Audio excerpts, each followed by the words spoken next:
name's DS Summer. This is another edition of the Spectre, and the topic I'm covering is EMF detectors. Many ghost hunters swear by these devices. In all practicality, they're used to test electronics, appliances, wiring, that kind of thing. They detect electromagnetic fields and theoretically ghosts. I guess that's sort of what I'm just going to discuss, look into a little bit here. This particular device is pretty basic. Most of them are pretty basic. You can get one between, $15 or $30. To turn this on,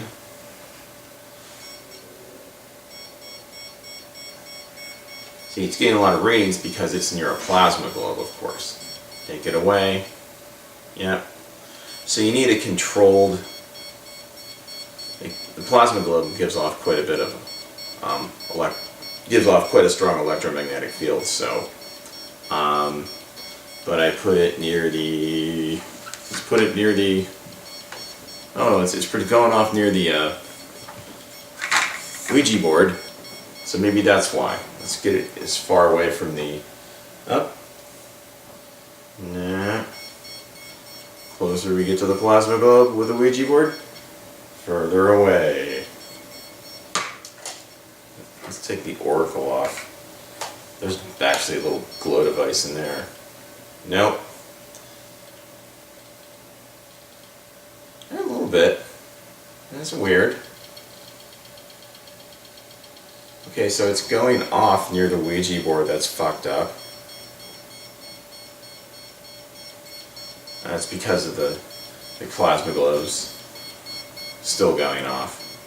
But we'll go around the place and we'll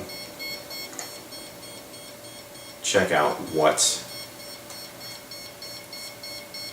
sets this device off and what doesn't.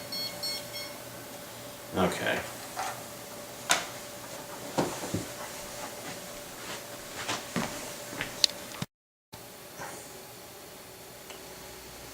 So as you can see, the Ouija board, I've gotten as far away from the plasma globe across the room, gives no reading whatsoever.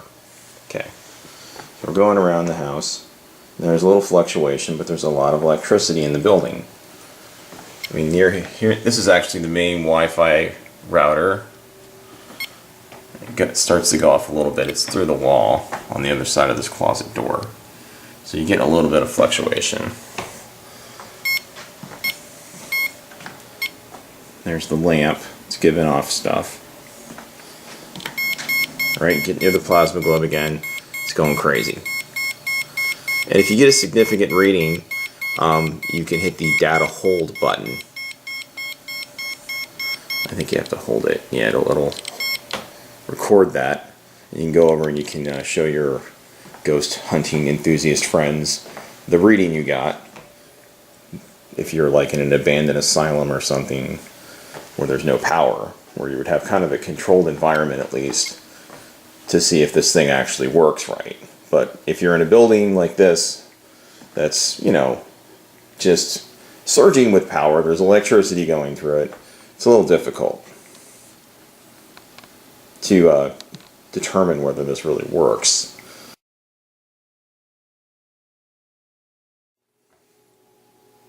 Okay, so I'm in the hallway of our place. Now there's nothing really on in here. So it's just beeping a little bit, getting some faint readings. And if I go down to this little night light along the hallway, a little bit chirping. But this wall, nothing. I don't know, this spooky painting, maybe there's something going on there. But there's also, you got to keep in mind, there's power lines in the wall, and the whole building's full of Wi-Fi emitters. Now in our back room, which is full of laundry, excuse the mess, there's not a lot of lamps in here or electronic devices though plugged in. This is the one room that really doesn't have it. Just walked into the neighboring room and it's still on. So you're gonna should get some readings. This is near the computer. So yeah, there's some fluctuation there, but not really high.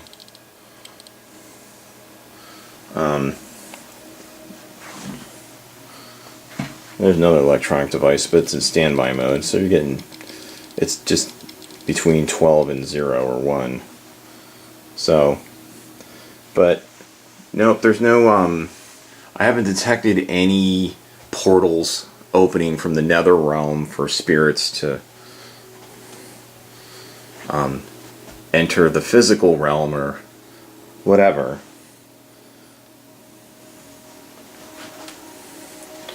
And go near this painting. Maybe this painting is haunted. No, nothing. Darn it.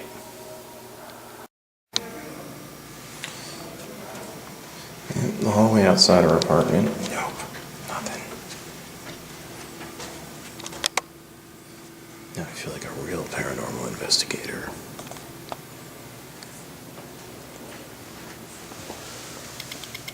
A little bit, yeah. It proves that the apartment building is not haunted.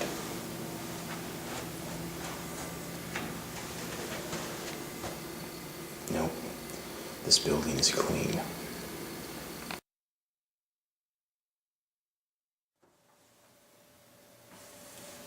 So what, I guess, essentially have we learned? Or maybe we have, maybe we haven't, I don't know.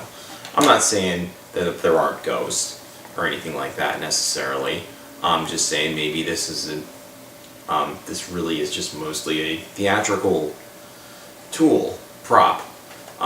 It's a device that does have a practical purpose, but ghost hunters have used it because it gives false reads. Because electromagnetic fields can be anywhere, even in a place that doesn't have any power. There could be nearby power lines or underground power lines that can give false reads. It's about as much of a prop as this. A Ouija board. And, well, you know, and they look cool. And I think it's, you know, it's a fun thing maybe, you know, for, you know, kids like playing with Ouija boards, girls do at slumber parties, and people like to go on, you know, spooky haunted asylum and house or tours of old prisons and places like that. And oftentimes you'll see ghost hunters and poltergeist investigators or whatever they officially call themselves. They'll have like infrared cameras and, you know, lots of equipment because they're probably, you know, trust fund babies who don't have to get real jobs, and they'll have one of these. This is the most inexpensive of the of any electronic ghost hunting gear.